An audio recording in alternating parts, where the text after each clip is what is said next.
નમસ્તે મિત્રો.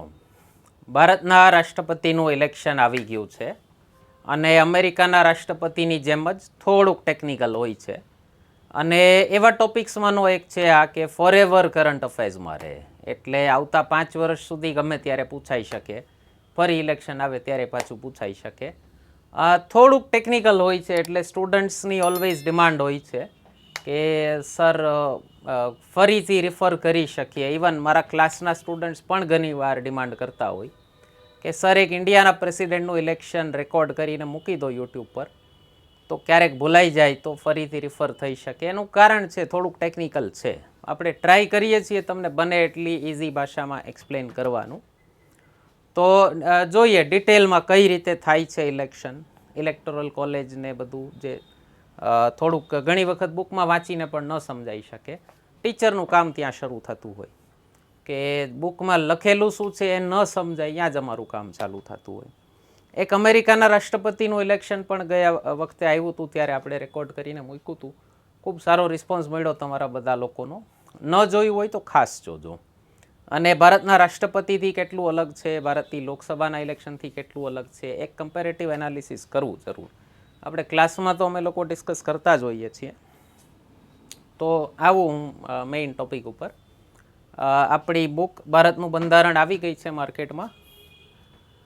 સારો રિસ્પોન્સ આપો છો તમે લોકો, હજી સારો આપો એવી આશા.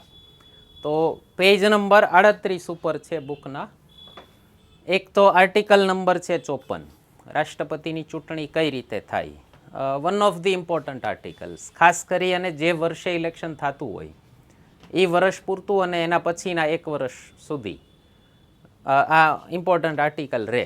પેલી ક્લાસ 3 ને બધી એક્ઝામ્સમાં જ્યાં આર્ટિકલ્સ ક્યાંક ક્યાંક પૂછી નાખતા હોય છે, ચાન્સ રહે. ઇવન યુપીએસસી જીપીએસસી પણ ક્યારેક ક્યારેક કોક આર્ટિકલ પૂછી નાખતી હોય છે. તો કોણ કરે છે ઇલેક્શન, એની એક ઇલેક્ટોરલ કોલેજ બને છે. ઓકે, અને આ ઇલેક્ટોરલ કોલેજવાળી પદ્ધતિ આપણે અમેરિકાના બંધારણમાંથી લીધેલી છે. અમેરિકાના રાષ્ટ્રપતિની ચૂંટણી પણ ઇલેક્ટોરલ કોલેજ કરે છે. અને લોકસભા એટલે આપણી ઇલેક્ટોરલ કોલેજ કોની કોની બનેલી છે. એક લોકસભાના ચૂંટાયેલા સભ્યો, ટોટલ છે 543 elected members of Lok Sabha, plus રાજ્યસભાના ચૂંટાયેલા સભ્યો એ છે 233, એટલે ઇલેક્ટેડ મેમ્બર્સ ઓફ રાજ્યસભા. જે 12 સભ્યોને રાષ્ટ્રપતિ રાજ્યસભામાં નોમિનેટ કરે છે, નામાંકિત કરે છે, એ લોકો રાષ્ટ્રપતિના ઇલેક્શનમાં વોટ નહીં કરે, કારણ કે સીધો પક્ષપાત થઈ શકે, ડાયરેક્ટ બાયસ કહેવાય એને. તો ફક્ત ઇલેક્ટેડ મેમ્બર્સ જ લોકસભા અને રાજ્યસભાના ચૂંટાયેલા સભ્યો જ આ ચૂંટણીમાં મતદાન કરશે. અને તમામ રાજ્યોની વિધાનસભા પ્લસ અમુક કેન્દ્ર શાસિત પ્રદેશોમાં વિધાનસભા છે, તો એના પણ ચૂંટાયેલા ધારાસભ્યો, જેમ કે દિલ્હી પુડુચેરી પહેલેથી હતી કેન્દ્ર શાસિત પ્રદેશો જેમાં વિધાનસભા છે. એક રાજ્યને કેન્દ્ર શાસિત પ્રદેશનો દરજ્જો આપ્યો 2019માં જમ્મુ કાશ્મીર. તો એ પણ એક હજી આમાં એડ થઈ ગયું કે કેન્દ્ર શાસિત પ્રદેશ છે, યુનિયન ટેરિટરી છે જેની પાસે પોતાની વિધાનસભા છે, તો આમાં એ પણ નાખજો.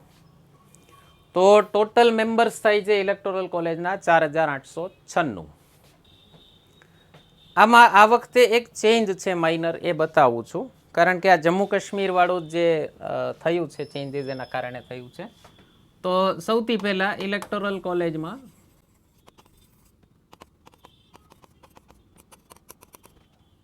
મેમ્બર ઓફ પાર્લામેન્ટ, સંસદ સભ્યો થયા 776. અને એમએલએ એટલે કે ગુજરાતીમાં આપણે એને કહીએ છીએ ધારાસભ્ય, એટલે કે રાજ્યોની વિધાનસભાના સભ્યો, એ પહેલા હતા 4120. ગયું ઇલેક્શન થયું 2017નું, ત્યાં સુધી 4120 હતા. પણ જમ્મુ કાશ્મીર વિધાનસભામાં 87 મેમ્બર્સ હતા 2019માં, એનું જે વિસર્જન થયું એની જસ્ટ પહેલા. તો અત્યારે જમ્મુ કાશ્મીરની વિધાનસભા સસ્પેન્શન મોડમાં છે, તો એના મેમ્બર્સ આ વખતે વોટ નથી કરવાના. તો આપણે બંધારણમાં પણ લખેલું છે, કોઈ વિધાનસભા રાષ્ટ્રપતિની ચૂંટણી સમયે વિસર્જિત થયેલી હોય તો તેના સભ્યો મતદાન કરશે નહીં. ઉદાહરણ 1974માં ફકરુદ્દીન અલી અહેમદની ચૂંટણીમાં ગુજરાતમાં એક નવનિર્માણ આંદોલન ચાલતું હતું, ચીમનભાઈ પટેલની સરકાર હતી, એને હટાવવા માટે કહ્યું હતું. તો ગુજરાતની વિધાનસભા વિસર્જિત થયેલી હતી. તો આપણા ગુજરાતના ધારાસભ્યોએ એમાં વોટિંગ નહોતું કર્યું. તો એવી જ રીતે આ વખતે જમ્મુ કાશ્મીરના ધારાસભ્યો રાષ્ટ્રપતિની ચૂંટણી માટે વોટિંગ નહીં કરે. એકાદા રાજ્યની વિધાનસભામાં પ્રોબ્લેમ હોય તો એના માટે રાષ્ટ્રપતિની ચૂંટણીને અસર ન થવી જોઈએ. ફરક શું પડશે એનાથી?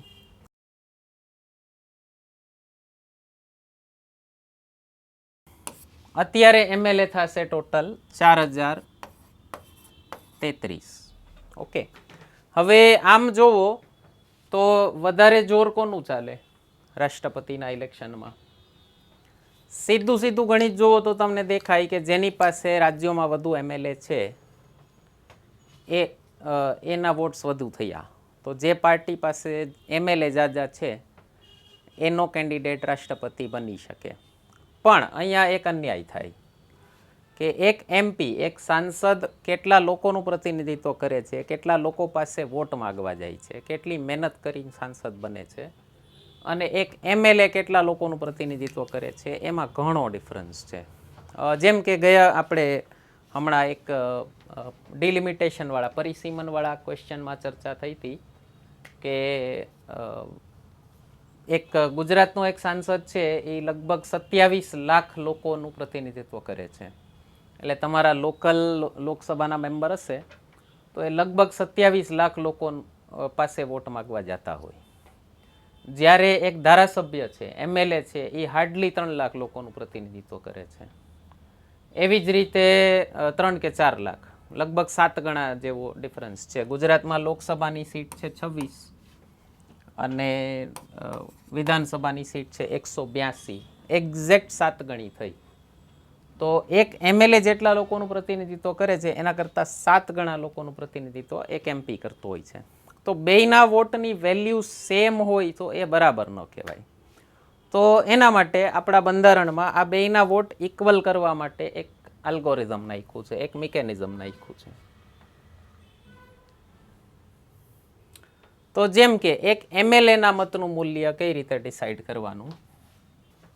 એ રાજ્યની વસ્તી 1971ની વસ્તી ગણતરી પ્રમાણે કેટલી હતી, ડિવાઇડેડ બાય એ રાજ્યમાં કેટલા ચૂંટાયેલા ધારાસભ્યો છે, કેટલા ઇલેક્ટેડ એમએલએ છે, એને ગુણ્યા 1000. આવું એક અલ્ગોરિધમ આપણે નક્કી કર્યું છે. 1971ની વસ્તી શું કામ? પેલા પરિસીમનવાળા વિડીયોમાં ડિટેલમાં વાત થયેલી છે એટલે અત્યારે નથી જતો. એની લિંક તમારે ક્યાંક અહીંયા પડી હશે તો જોઈ લેજો. ઓકે, શોર્ટમાં કહી દઉં કે આપણે એક વસ્તી નિયંત્રણનો કાર્યક્રમ અમલમાં હતો અને જે રાજ્યની વસ્તી વધતી જાય એના એમપી એમએલએ વધતા જતા હતા. એટલે એક જરાક મિસમેચ થઈ જતું હતું કે જે રાજ્ય વસ્તી નિયંત્રણ કરે એને નુકસાન જતું હતું. તો ત્યારે એક સમાધાન રૂપે આ આંકડો 1971માં ફ્રીઝ કરવામાં આવ્યો. તો અત્યારે બધી ચૂંટણીઓ 1971ની વસ્તી પ્રમાણે થાય છે. ઓકે, 2026 સુધી આ આંકડો ફ્રોઝન રહેવાનો છે. તો એનાથી શું થશે? આ ગણિતથી આપણે પેજ નંબર 43 ઉપર આખું ટેબલ આપ્યું છે કયા રાજ્યમાં કેટલા એમએલએ છે અને ત્યાર એની 1971ની વસ્તી કેટલી હતી અને એના પ્રમાણે એક એમએલએના વોટની કિંમત કેટલી થાય. તો જેમ કે આપણે ગુજરાતમાં 1971માં વસ્તી હતી 2,67,00,000 જેવી લગભગ, ટોટલ એમએલએ છે 182, તો એક એમએલએના વોટની કિંમત થઈ 147, 147. પછી શું કરે? આ 147 ઇન્ટુ 182 ફરીથી કરે. એટલે ગુજરાતના એક એમએલએના વોટની કિંમત ઇન્ટુ ગુજરાતના ટોટલ એમએલએ. તો એનાથી મળે ગુજરાતના બધા એમએલએના કમ્બાઇન્ડ વોટની કિંમત 26,754. આવું દરેક રાજ્યમાં કરેલું છે. આખું ટેબલ ડિટેલમાં આપ્યું છે, બુકમાં જોઈ શકો છો તમે. તો સૌથી વધુ વેલ્યુ કયા એમએલએના વોટની હશે? ઉત્તર પ્રદેશ, વસ્તી સૌથી જાજી છે. તો ત્યારે 8,38,00,000 હતી, 403 એમએલએ છે. તો ઉત્તર પ્રદેશના એક એમએલએના વોટની કિંમત થઈ 208. નોટ કરી શકો છો, પેલી ક્લાસ 3 ને એવી બધી એક્ઝામ્સમાં ખાસ પૂછતા હોય. તો ઉત્તર પ્રદેશના ટોટલ એમએલએના વોટની કિંમત થઈ 83,824. સૌથી ઓછી વેલ્યુ છે સિક્કિમના એમએલએના વોટની, કારણ કે વસ્તી ઓછી છે. ઓકે, 2 લાખની વસ્તીમાં એક આખું રાજ્ય બની ગયું છે. આપણે રાજકોટ કે અમદાવાદ સાથે કમ્પેર કરશો તો બહુ ઓછી વસ્તી કહેવાય. એટલે એક ગામની વસ્તી 40-50 લાખ હોય, એની જગ્યાએ આખા રાજ્યની વસ્તી માત્ર 2 લાખ છે. તો 32 MLA છે, તો ત્યાંના એક MLAના વોટની કિંમત છે 7. ઓકે, તો આ રીતે બધા આખા ભારતના તમામ MLAના વોટની ટોટલ કિંમત નક્કી થાય. આ જમ્મુ કાશ્મીર ઇન્ક્લુડ કરીને છે 5,49,495. અત્યારે જમ્મુ કાશ્મીરના MLAના વોટની કિંમત નથી ગણતા, તો અત્યારે આ 4,033 MLAના ટોટલ વોટની કિંમત થાય છે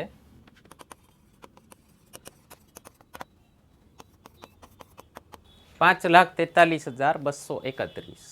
ઓકે, આખા ભારતના તમામ MLAના વોટની કિંમત થઈ ગઈ. હવે શું કરશે, એક MPના વોટની કિંમત કાઢવા માટે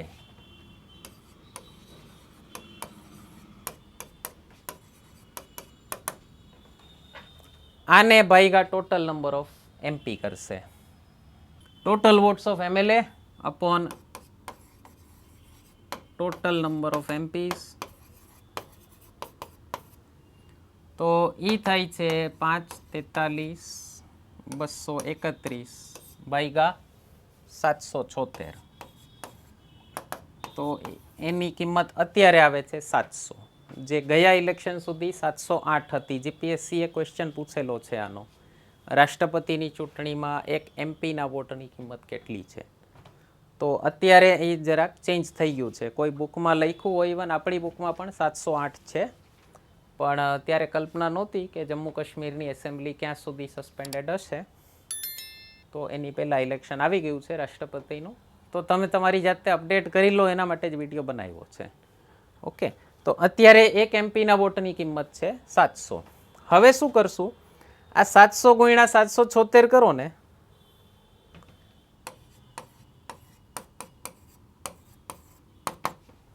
એટલે ફરીથી તમને બધા MPના વોટની કિંમત મળી જશે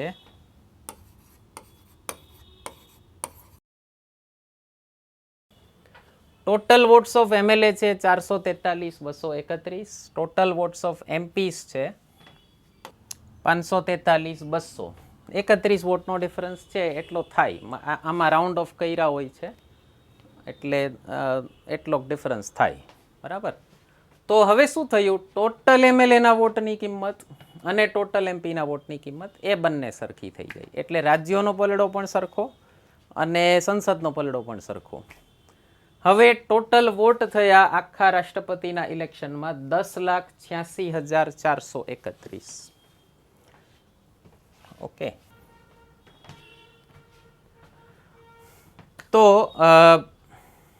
કોઈ પણ ઉમેદવારે આમાંથી આટલા વોટ્સ, આમાંથી જીતવા માટે મિનિમમ 50% વોટ્સ લેવાના, એવી એક જોગવાઈ છે આપણે બંધારણમાં. આગળ ચાલીએ, ટેકનિકલ પોર્શન ખતમ કરીએ છીએ. આગળ કીધું છે રાષ્ટ્રપતિના ઇલેક્શનમાં વોટિંગ કઈ રીતે થાય. તો એના માટે અમુક પાડા શબ્દો વાપર્યા છે. ગુજરાતી ખૂબ અઘરું છે એટલે પહેલાં ઇંગ્લિશ લખ્યું છે. એક છે પ્રપોર્શનલ રિપ્રેઝન્ટેશન અને બીજું છે સિંગલ ટ્રાન્સફરેબલ વોટ. ગુજરાતી થાય છે એનું પ્રમાણસર પ્રતિનિધિત્વ એકલ સંક્રમણીય મતદાન પદ્ધતિથી કરવામાં આવે છે. મતદાન પદ્ધતિ પ્રેફરન્શિયલ વોટથી ગુપ્ત મતપત્રક દ્વારા થાય છે, એટલે કે સિક્રેટ બેલેટથી વોટિંગ થાય છે. તો શું મતલબ થાય આનો? એક તો પહેલી વસ્તુ તો છે પ્રેફરન્શિયલ વોટિંગ, એટલે તમારે પ્રેફરન્સ આપવાનો છે 1, 2, 3. અને બીજું કીધું છે સિંગલ ટ્રાન્સફરેબલ વોટ. શું મતલબ થાય સમજાવું તમને. માની લો 2 ઉમેદવાર નક્કી થયા છે અત્યાર સુધીમાં. આ છે દ્રૌપદી મુર્મુ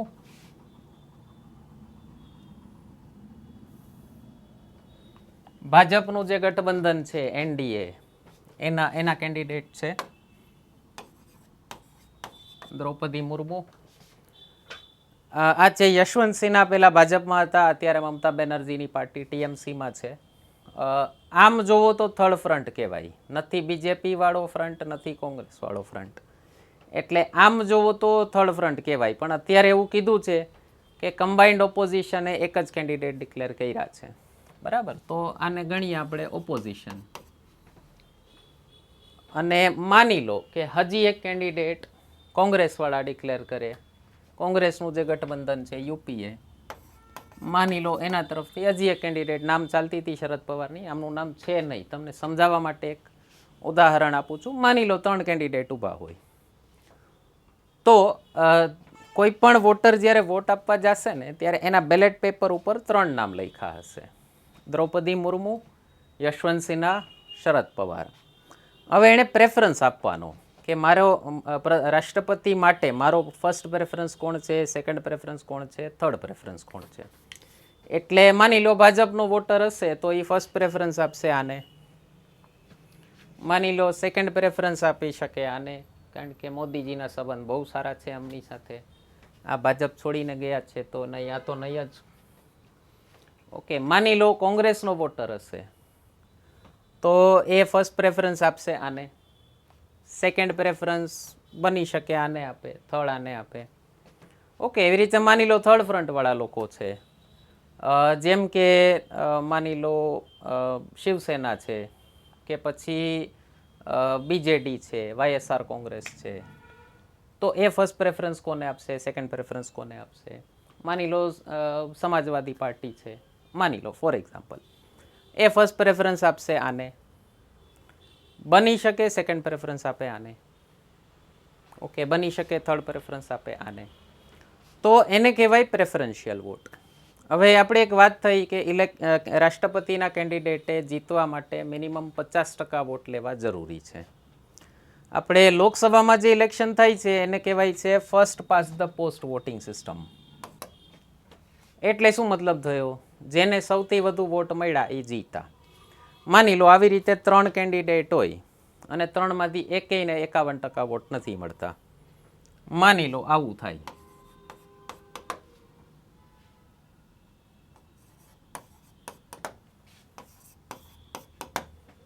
માની લો તો આપણી લોકસભાવાળી પદ્ધતિ પ્રમાણે ઇલેક્શન કોણ જીતું? સૌથી વધુ વોટ મળ્યા જીતી ગયા. પણ રાષ્ટ્રપતિના ઇલેક્શનમાં એવું નથી. અહીંયા પેલો બીજો ટર્મિનોલોજી વાપરી છે સિંગલ ટ્રાન્સફરેબલ વોટ. એટલે તમારો વોટ કોઈને ટ્રાન્સફર પણ થઈ શકે. કઈ સ્થિતિમાં?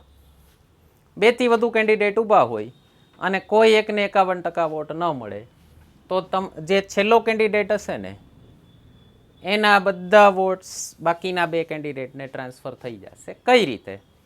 જે વોટરે શરદ પવારને ફર્સ્ટ પ્રેફરન્સ આપ્યો હતો એણે સેકન્ડ પ્રેફરન્સ કોને આપ્યો હતો? ઓકે, માની લો કે શિવસેનાવાળો વોટર હોય તો હવે એને શરદ પવાર હારે અત્યારે ચાલો ગઠબંધન છે, પણ જૂનું એક ગઠબંધન મોદી સાથે હતું, બીજેપી સાથે. બની શકે સેકન્ડ પ્રેફરન્સ એને આપ્યો હોય. ઉદાહરણ આપું છું, રાજનીતિમાં અસંભવ કો સંભવ કરને કી કલા હૈ રાજનીતિ.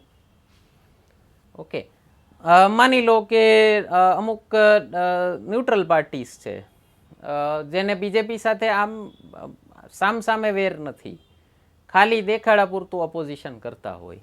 માની લો એણે ફર્સ્ટ પ્રેફરન્સ વોટ આમને આપ્યો હોય, સેકન્ડ પ્રેફરન્સ બીજેપીને આપ્યો હોય. અથવા અમુક એવા છે કે જે બીજેપી સાથે અંદરથી આમ વેર જ છે, એમ કે નહીં દઉં તો નહીં જ દઉં, તો ફર્સ્ટ પ્રેફરન્સ આને આપે, સેકન્ડ આને આપે.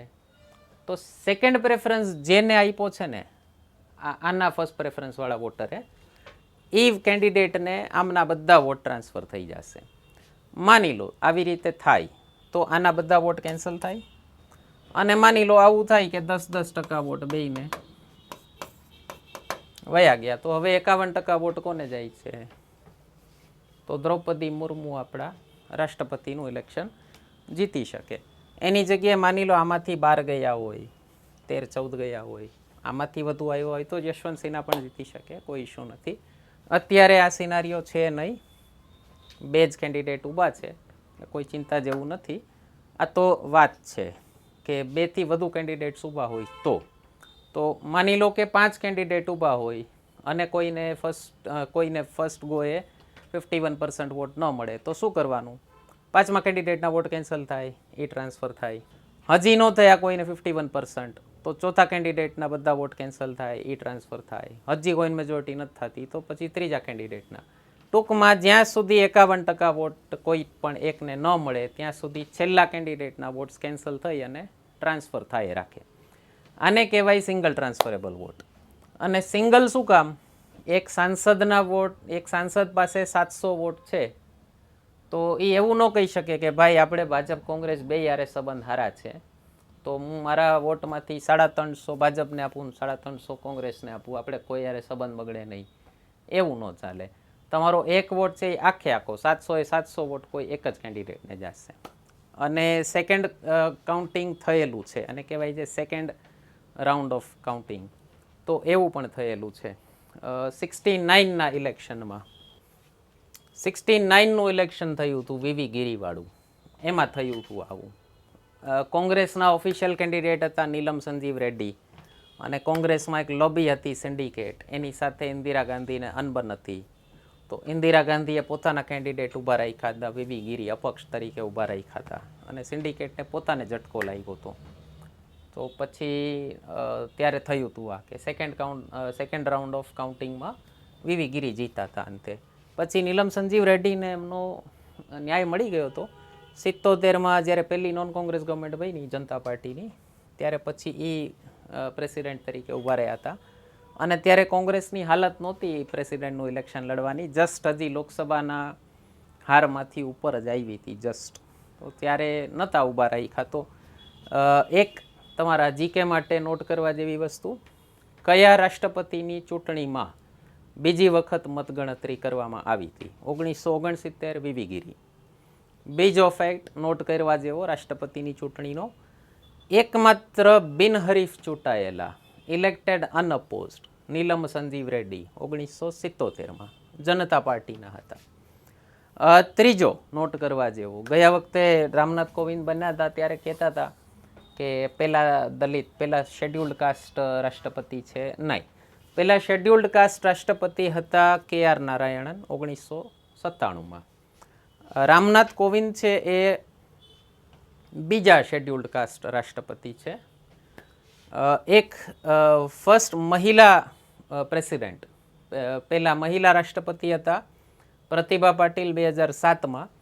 અને જો દ્રૌપદી મુર્મુ જીતે, લગભગ ચાન્સીસ છે જીતી જ જશે, ભાજપના છે તો, કારણ કે લગભગ 48% જેવી વોટ્સ તો છે, બાકી તો થઈ જાય મેનેજ, 2%માં કોઈ ઇશ્યુ ન હોય.